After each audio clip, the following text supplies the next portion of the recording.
আসসালামু আলাইকুম সুপ্রিয় দর্শক, সবাই কেমন আছেন? আলহামদুলিল্লাহ ভালো আছি।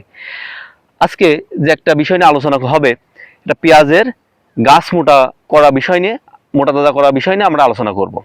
আসলে মূল আলোচনায় যাওয়ার আগে আমি একটা কথা বলতে চাই, আমরা সবাই এই ভিডিওটি সম্পূর্ণ দেখার চেষ্টা করব এবং ভিডিওটি না টেনে সম্পূর্ণ দেখার চেষ্টা করব। আর যারা পেজ থেকে দেখবো পেজটি ফলো করে দেবো, আর যারা চ্যানেল থেকে দেখবো অবশ্যই চ্যানেলটি সাবস্ক্রাইব করে পাশে থাকবো। চলেন যে আমরা মূল আলোচনায়।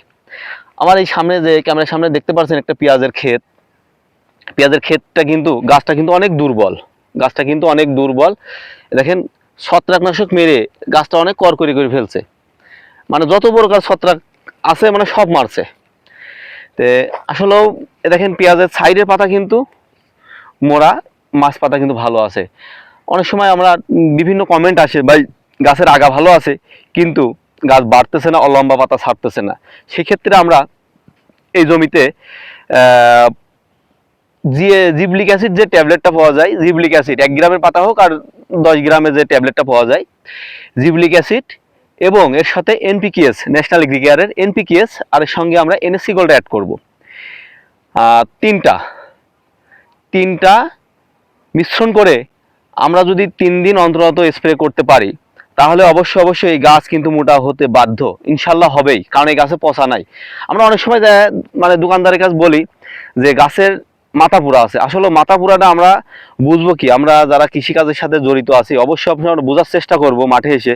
এ দেখেন, এই পেঁয়াজের পাতা আগা কিন্তু মরা দেখা যাচ্ছে, আগা কিন্তু মরা, কিন্তু এই আগাটা দেখেন এই সবুজের জায়গা থেকে লক হয়ে গেছে, মানে এর নিচে আর নামছে না। কিন্তু আমি বুঝবো যে পচাটা কিন্তু চলে গেছে।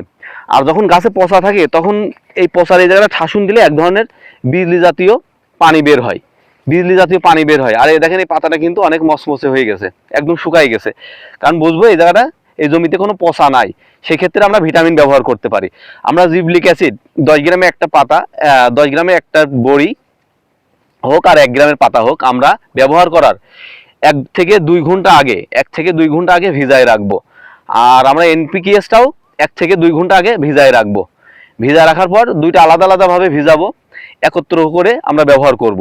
জমি মানে যখন মেশিনে দিব তখন একত্রভাবে মিশাই করব। আর মিশ্রণটা আমরা করব কিভাবে? 10 গ্রামের একটা জিবলিক অ্যাসিড ট্যাবলেট আমরা অবশ্যই 16 লিটারের 2 ট্যাঙ্কি পানি করব। আর ট্যাবলেটটা অবশ্যই ভালো কোম্পানি নেওয়ার চেষ্টা করবেন আপনারা। মার্কেটে বিভিন্ন কোম্পানির ট্যাবলেট আছে, আপনারা অবশ্যই ন্যাশনাল এগ্রিকেয়ার এটা নিতে পারেন, অথবা হেকিম বাংলাদেশ লিমিটেড কোম্পানি এটা নিতে পারেন, এবং ইস্পাহানি কোম্পানিটা নিতে পারেন। যে একটা ট্যাবলেট 2 মেশিন পানি করবেন। আর এনপিকেএস পার 16 লিটারে 80 থেকে 100 গ্রাম দিবেন। আর এনএসসি গোল পার 16 লিটারে 25 থেকে 30 ml দিবেন। ব্যবহার বিধিটা অবশ্যই মনে রাখবেন।